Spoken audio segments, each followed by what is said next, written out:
Infamous on PlayStation 3. It's a pretty good game. It's even got a sequel, and from what I've played of it, Infamous 2 is a step up. But before the PS4, there was one more Infamous game released that people just don't talk about. I don't even know if people know about it. Infamous Festival of Blood. It's a non-canon Halloween spin-off in the same vein of Red Dead Nightmare and of course Luigi's Mansion. But is this game any good? The only way to find out is by diving deep into the controller and playing Infamous Festival of Blood. I should probably explain in super short what this game is though to those unfamiliar. Infamous is a superhero game where your actions and choices affect your powers. You see, you get your powers through this stuff called karmatic energy, and if you do good, you become a hero, do bad, you become a villain. This game is a non-canon spin-off. Bad.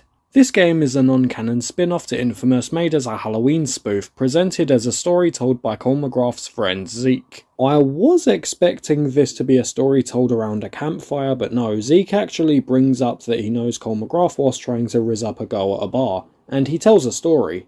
This story. I love how the logo has the T in Festival as a tilted cross. We then get to play as Cole and we learn the basic controls from Infamous 2. I do love that all his abilities from the start of 2 are available here, and even the hover. I am so glad we didn't have abilities replaced with new ones like the electric shot now being a blood shot or something so that it's more vampire themed. The reason it's cool is just because it plays like if Cole was a vampire. Not Cole but as a vampire without his own abilities, because if you're playing a game where you have a character you like as a vampire, you're going to want to still have that character's actual abilities alongside the vampire ones. I do like that we do get the HUD from Infamous 2 at the start, even if it's only for this one section.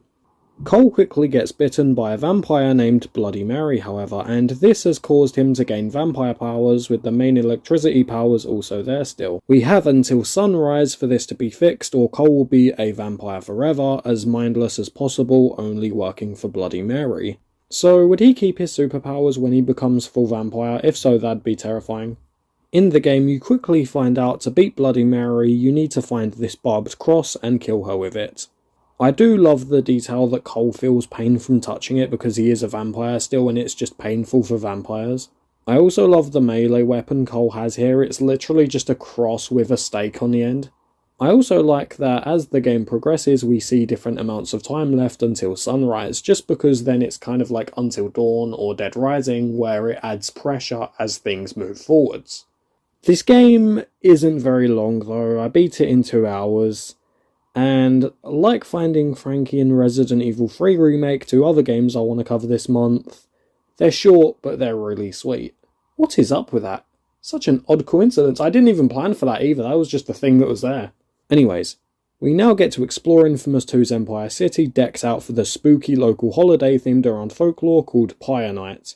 Whilst yes, the open world is copied from another game, it does still feel quite different with the new aura. There is also a new area to explore, the catacombs. They're cool, I like them. Also Zeke likes goth girls. I don't know where to put it, but yeah, he randomly just states that he likes goth girls at one point. I respect it. One thing that should be clear is the karma mechanic just isn't here because how the hell would they even do that? But because there's no karma in this game, I can do this! Now let's look at the vampire powers and how they work. The first ability is the flight ability, and it's really useful, a ton of fun, and gets you around really quickly. The second allows you to track enemies or doors you can't see normally. This also includes glyphs you can find with hidden messages, but I didn't go for 100% so I didn't really get them. Fortunately, I was able to play Peacemaker. I should also mention the vampire blood mechanic here, because you don't get infinite blood, that'd be ridiculous. You see, you actually have to bite into survivors to then gain their blood to then use for the flight ability. I mean, the tracking also drains it, but for some reason, even if it's empty, you can use the tracking anyway. I don't get that. Overall, this mechanic is still cool regardless, even if I just didn't feel that tense most of the time when it ran out.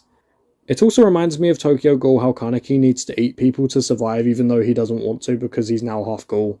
Only difference is Kaneki's head isn't shaved. Part of me does wish they combined this with the electric into one bar with you needing to drain electricity for health still, but in terms of actually using your electric powers you still need blood. That way when you run out, it's a lot more urgent. The only time it really felt urgent throughout the entire game was the 2 chase parts near the end where you need the flight ability.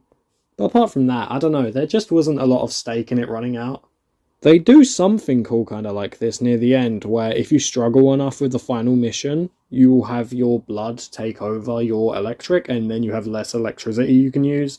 That's cool, even if it's clearly just a black tar from Infamous 1, but it's still cool. I should mention eating people, well, biting into people I should say, that's more accurate, isn't the only way you can fill the bar back up. Blood jars. As for the enemies, like I said, there is vampires who do just want to stop you so you can join the vampire force, and they try to jump on you and bite your neck even though you're already infected and a vampire, so what would the point of that even be? There is also one more enemy type, the Firstborns. These guys look so goddamn cool and they can be quite tough to fight. You see, not only are they strong, but they have really strong attacks to go along with it, and of course they can teleport around, because of course they can. Just joking, it's actually really well designed, I'm not annoyed at all with the teleporting. There's also a few really small moments where they can hide as humans, but it really just doesn't amount to much at all, so I don't really think there's much of a point talking about it, because like you see them, you hit them once and then they die immediately, it's dumb. Also, I can't really tell which one is meant to be the demon, I just kind of guessed and got it right. There was one interesting glitch when I encountered these guys though. You see, I thought I glitched this mission here and I can't tell if I did or not to be honest, so I abandoned it, restarted the mission, and it played music that wasn't even meant to be here.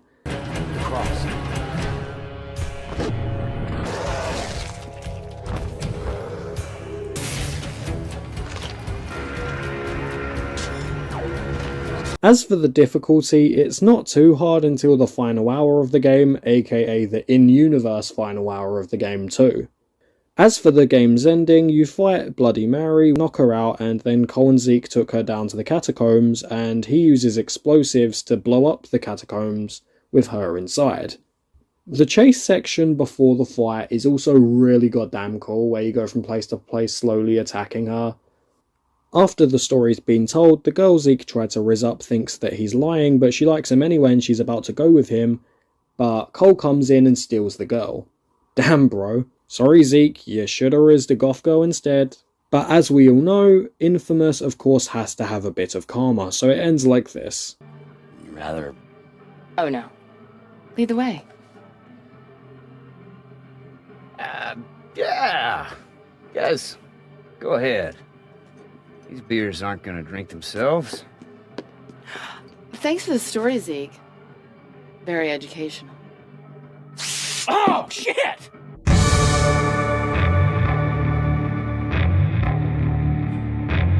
That was pretty cool. I think it's pretty clear this won't ever live up to the main Infamous games, because of course it's not going to do that. I mean, the game's only £7.99. I'm not even just saying now, like, it literally launched for just £7.99 when it came out. But yeah, overall I definitely recommend picking up a controller and playing Infamous Festival of Blood. I should also mention that the game isn't well preserved at all, so if you have a PS3 and you want to play it, I'd say do it before the store shuts down, because the only other way you can play it is by either emulating the game, or you can play it on the streaming thing on PS Plus Premium, which isn't very good. You know, Sony, you should probably focus on preserving the older titles and not just remastering the new ones.